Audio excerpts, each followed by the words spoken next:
First tonight at 6, the rules have changed less than a week after the state's concealed carry law went into effect. As the required 4 hours of training to obtain a concealed carry permit is no more. Good evening. I'm Eric Franke. And I'm Sarah Carlson. News 3's Marc Lovicott has more now on the reason for the change and what it means for you. Last week, when Wisconsin's concealed carry law went into effect, most applicants needed at least 4 hours of training to obtain a permit. But less than a week later, that rule no longer applies.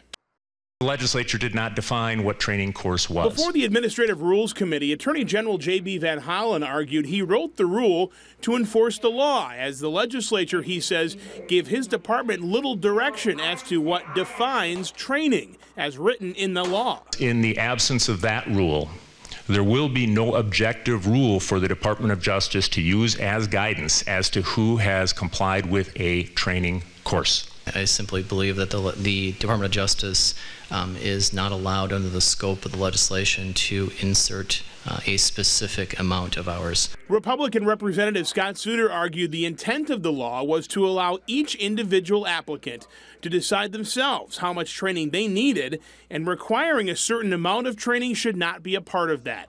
But Democrat Representative Chris Taylor said the rule didn't go far enough and more training should be required. I don't know why on earth this committee would want to jeopardize public health and public safety in doing this. Clerk, call the roll, please. Despite the arguments, the Republican-controlled committee eliminated the 4-hour training rule.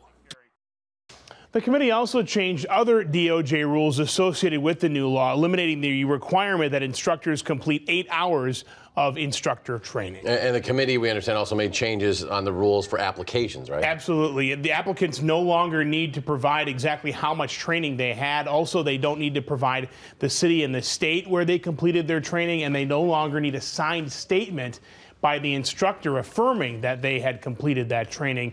DOJ says in the last 6 days or so, they've approved more than 1,600 concealed carry licenses. Busy time for them. Yeah, they're moving quick. Thanks, Marc. Sure.